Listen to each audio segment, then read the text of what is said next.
If you're looking for suspension, we're gonna give you 5 considerations that you need to make when you're looking to purchase that suspension. And we're also gonna tie into how that affects your wheel fitment and how it affects your ride quality. So let's get into it.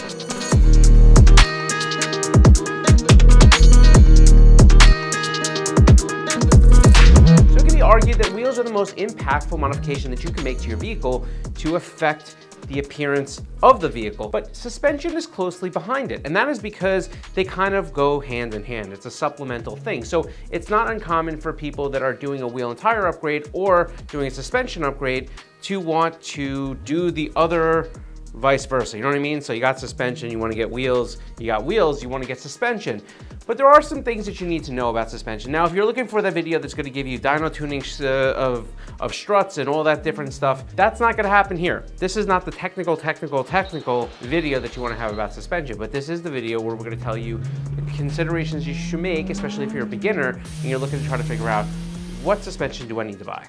Okay, so the first point we need to consider when we start thinking about purchasing suspension is what type of suspension we're gonna need. The types that we're gonna be talking about today, we're gonna be talking about static and air. So static we're gonna define as anything in a strut, spring, or shock spring combination and coilovers, and then air is gonna be its own animal. So let's start breaking down what each one of these really is. Okay, so when we talk about spring and shock or spring and strut combinations, essentially these are static in a way that they really don't have any adjustment. Now, some shocks or struts will have some sort of dampening adjustment, but usually not the same as maybe a coilover kit. So essentially we're talking about a shock or a strut that we're gonna mount the spring on. Most people think about this as far as like McPherson's spring type setup. And essentially that would go in and install as an assembly into a corner. Now, what's interesting in this sense is that you could actually break these apart, meaning that you could go to upgrade your strut or your shock without doing a spring and vice versa. But for today, if we're talking about suspension, we're gonna consider the fact you're probably lowering your vehicle. And if you're gonna do that, you're going to be able to put in a lowering spring. Now, a lowering spring is gonna be able to sit right there on top of the shock or the strut, and that's gonna give you the change in ride height. But you won't be able to do anything else with it. That's kind of where it lives. Now with a coilover, usually what's gonna happen here is you at the very minimum are going to have a ride height adjustment. Now this is not automatic, which means that you do have to access the corner, take the wheel off, undo the locking nut, and be able to adjust the perch height where that spring will sit. But if you do that, you can adjust the ride height of your vehicle. Now, coilovers tend to be something that comes along with a little bit of extra, meaning that the shock is valved for a little bit more performance, and it also has either dampening or compression type of adjustments that allow you to kind of set the coilover not only to react to maybe a driving pattern or how you intend to use them, but also to give you some sort of ride comfort if you so choose. All right, and moving on to the last type is going to be air suspension. We'll get into how all these things affect cost, but with air suspension, it's a little bit more complicated. It allows you to do some really cool things, which is adjust height, ride height on the fly. Generally, you'll find yourself being able to adjust one of these kits, 2, 3, 4 inches in height just by kind of putting in some button control with your finger. Now, the cool thing about this is that you can dial in usually the bag pressure, not only to change the height, but also to change kind of the way the car handles. These kits have gotten a lot better since they were originally released many years ago. This used to be something that people only looked for shows, and now has starting to see itself in performance applications. Let's move on to our next point, and that is the use. Knowing how you're gonna use your car and how you're gonna want this suspension to react is going to be the thing that's going to probably wager the most amount of kind of thought that you need to put into your purchase decision. So let's talk about the shock strut combination, right? When you're putting a spring on top of one of these things, if you're looking just to get a little bit of lowering on your vehicle, make your vehicle look a little bit better, maybe feel a little bit more sporty, but just trying to stay in that lane and you're looking for something a little bit more on the cost effectiveness side, this is your guy. Daily street driving, gives you the most OE type of installation, very straightforward, not much going on there.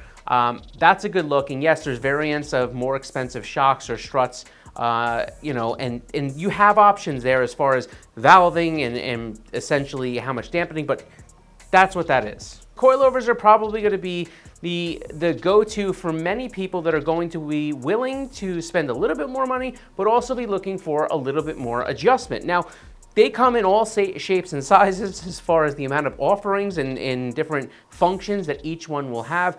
Obviously, if you've been on the forums and you're looking around, there's a quality difference that will come with each one of these too. So do your homework. But generally, if you're going to be doing some weekend warrior type stuff, if you're going to be looking for an improved handling, if you're somebody that wants to adjust the ride height of their vehicle more than once in a while, coilovers is for you. And I would say save your money, get a good quality set of coilovers, but right in that lane, that gives you usually dampening adjustment, compression or rebound adjustment. It gives you the ability to really dial in your ride height. Coilovers, kind of right in the middle, gives you a wide range. This is for most people, I would think, in the sport tuning enthusiast segment.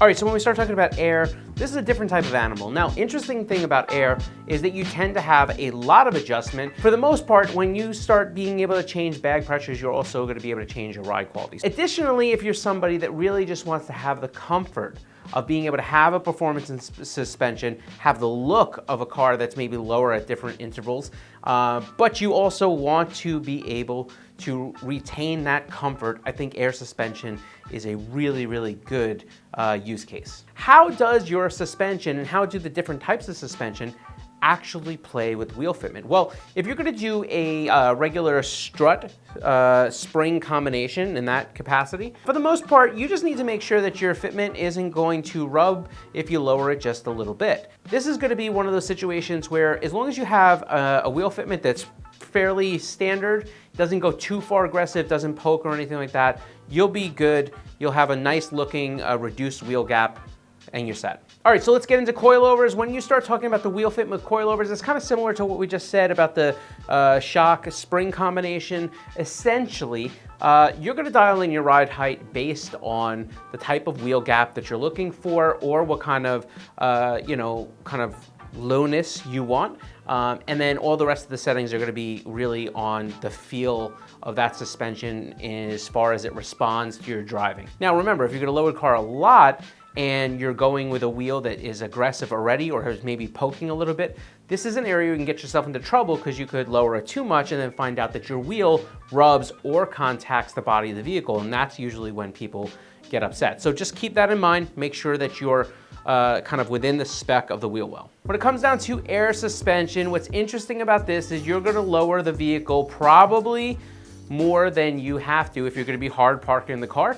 And when you do that, that's not gonna be your functional ride height. You're gonna watch your suspension naturally camber in. This is where you'll get that tucked look. If you're gonna be driving and you're really lowering the car, you're gonna keep the car really low to drive, like some people I know doubt, then what I would say is make sure that your wheel is actually a little bit inboard from the body of the vehicle. Generally, sometimes this could introduce some rubbing, especially with the tire meeting contact. So just keep in mind that if you're gonna be riding real low, you may need to figure out roughly what height you wanna roll at and have your camber or toe and everything adjusted for that height. This way, when you air down, it may tuck the wheel, but when you're riding, everything will stay within par. So that's kind of a really pro tip. No matter what suspension setting you pick, make sure you adjust your ride height that you intend to drive at the majority of the time and have your suspension dialed in for that. And this way, when you kind of bring yourself up to that level or down to that level,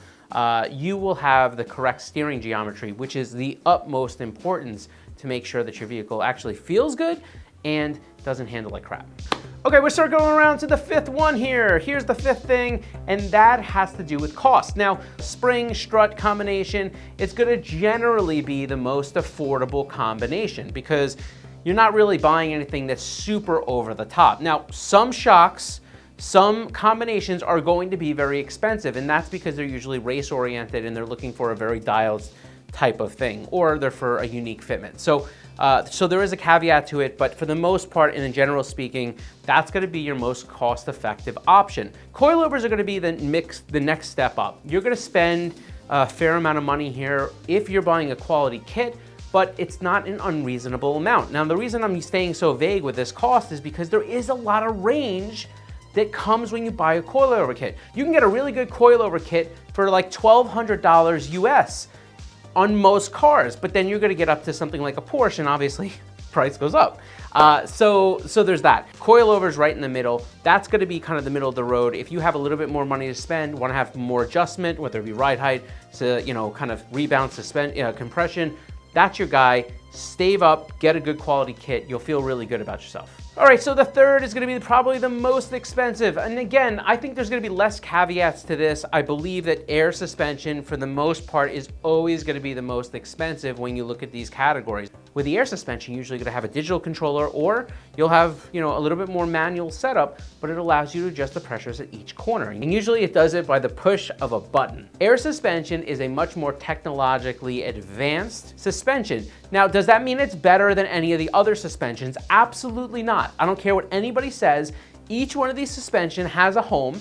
Each one of these suspension has the ability to do some really great things. But again, there's so much range. Now they're making air suspension that actually has coilovers dialed into little bags that are integrated into the strut. So there's a bunch of different variants in the air suspension. But on the whole, air suspension will be the most expensive by the time you get done with installation and putting your kit together.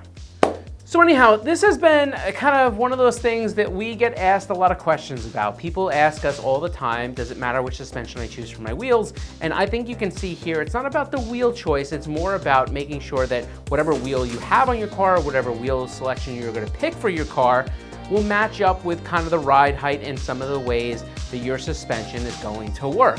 And obviously the use.